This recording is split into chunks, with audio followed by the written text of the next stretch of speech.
There were, in an early year of this century, two members of the troop of scouts attached to a famous school, named respectively Arthur Wilcox and Stanley Judkins. They were the same age, boarded in the same house, were in the same division, and naturally were members of the same patrol. They were so much alike in appearance as to cause anxiety and trouble, and even irritation to the masters who came in contact with them. But oh, how different were they in their inward man or boy. As a scout, Arthur Wilcox secured every badge and distinction for which he competed. The cookery badge, the map-making badge, the life-saving badge, the badge for picking up bits of newspaper, the badge for not slamming the door when leaving pupil room, and many others.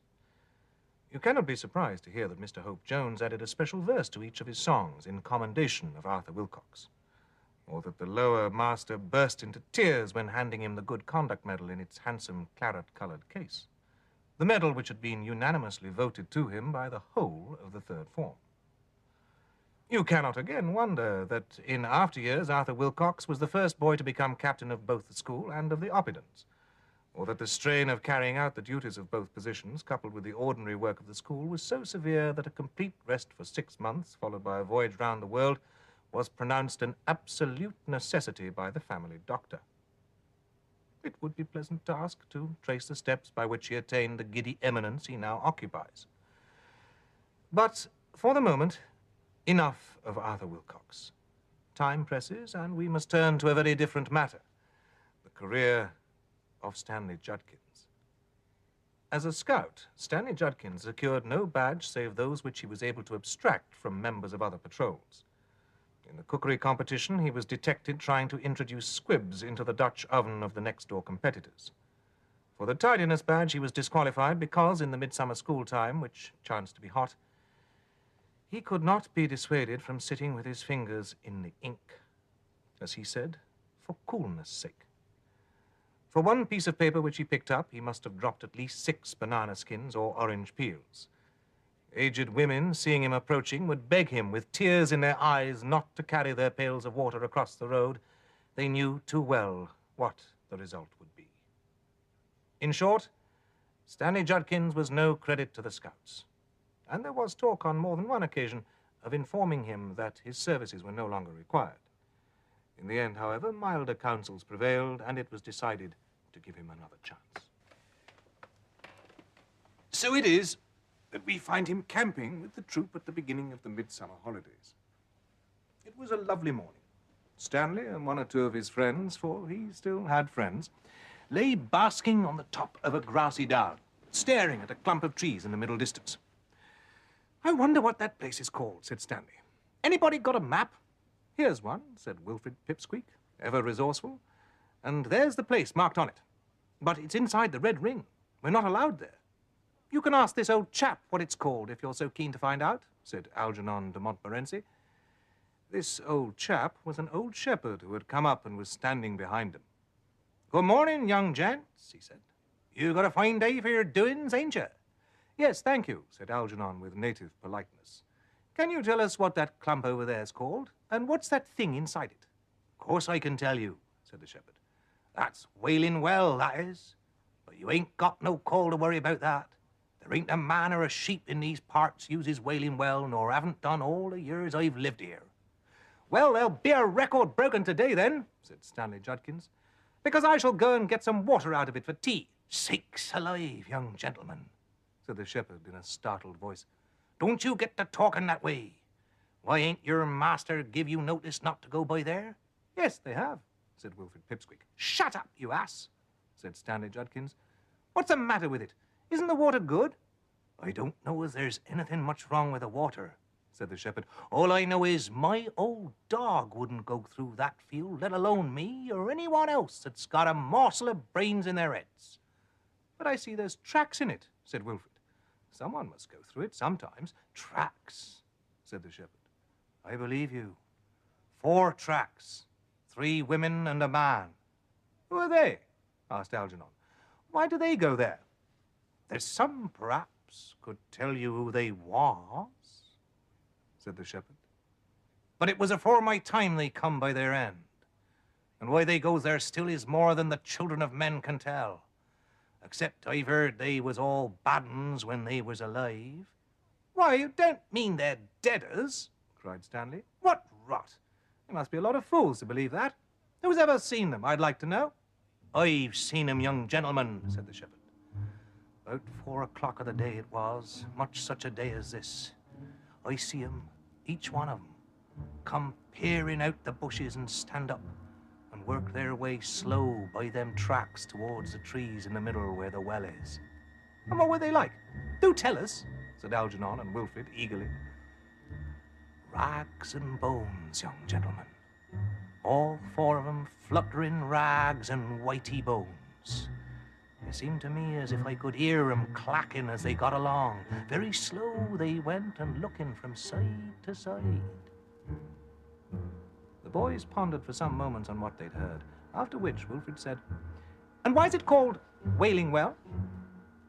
"If you was round here at dusk of a winter's evening, you wouldn't want to ask why," was all the shepherd said.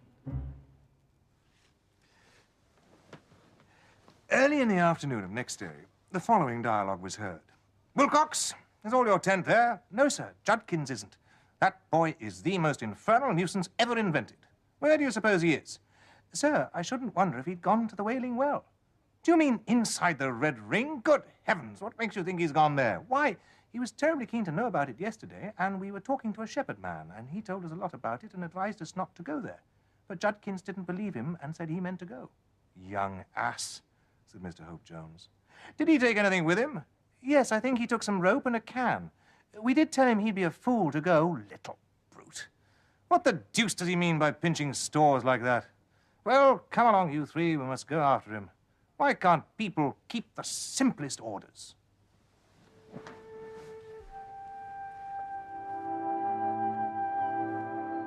It was a wonderful day of shimmering heat. The sea looked like a floor of metal. There was no breath of wind. They were all exhausted when they got to the top and flung themselves down on the hot grass. Below them, the well inside the clump of bent and gnarled Scotch firs was plainly visible, and so were the 4 tracks, winding about among the thorns and rough growth. "Nothing to be seen of him yet," said Mr. Hope Jones. "But we must keep a sharp lookout. I thought I saw the bushes stir down there." "Yes," said Wilcox, "so did I. Look, no, that can't be him. It's somebody, though, putting their head up, isn't it? I thought it was, but I'm not sure." Silence for a moment. Then, "That's him, sure enough," said Wilcox, "getting over the hedge on the far side, don't you see? With a shiny thing, that's the can you said he had." "Yes, it's him, and he's making straight for the trees," said Wilfrid. At this moment, Algernon, who had been staring with all his might, broke into a scream. "What's on that track? On all 4s! Oh, it's the woman! Oh, don't let me look at her! Don't let it happen!" And he rolled over, clutching at the grass and trying to bury his head in it. "Stop that," said Mr. Hope Jones loudly, but it was no use. "Look here," he said. "I must go down there. You stop here, Wilfrid, and look after that boy. Wilcox, you run as hard as you can to the camp and get some help." They ran off, both of them. Wilfrid was left alone with Algernon and did his best to calm him, but indeed he was not much happier himself. From time to time, he glanced down the hill and into the field. He saw Mr. Hope Jones drawing nearer at a swift pace, and then, to his great surprise, he saw him stop, look up and round about him, and turn quickly off at an angle. What could be the reason? He looked at the field, and there he saw a terrible figure. Something in ragged black with whitish patches breaking out of it. The head perched on a long, thin neck, half hidden by a shapeless sort of blackened sunbonnet. The creature was waving thin arms in the direction of the rescuer who was approaching, as if to ward him off.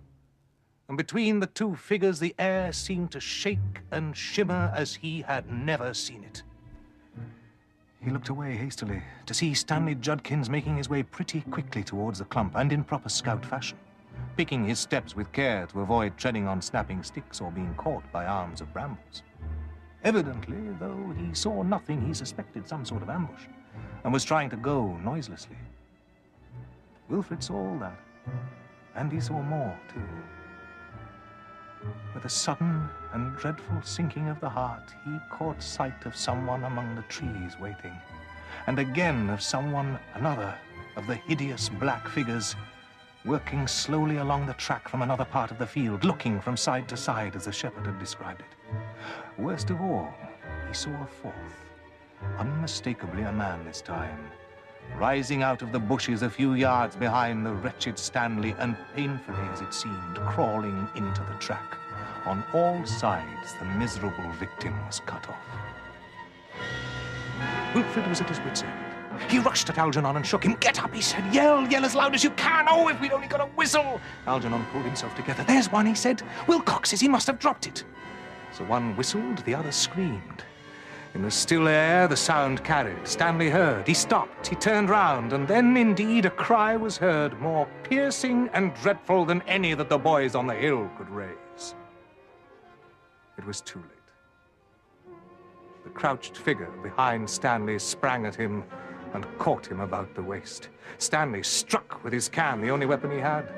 The rim of a broken black hat fell off the creature's head and showed a white skull with stains that might be wisps of hair. By this time, one of the women had reached the pair and was pulling at the rope that was coiled about Stanley's neck. Between them, they overpowered him in a moment. The awful screaming ceased, and then the three passed within the circle of the clump of firs. Yet for a moment, it seemed as if rescue might come. Mr. Hope Jones had scrambled over the hedge and was plunging through the bushes. At the same time, the boys glanced behind them and saw a troop of figures coming over the top of the next down. The rescuers from the camp had arrived. A few hasty words and all were dashing down the hill. They had just entered the field when they met Mr. Hope Jones. Over his shoulder hung the corpse of Stanley Judkins. He'd cut it from the branch to which he found it hanging, waving to and fro. There was not a drop of blood in the body. On the following day, Mr. Hope Jones sallied forth with an axe, and with the expressed intention of cutting down every tree in the clump and of burning every bush in the field. He returned with a nasty cut in his leg and a broken axe helve.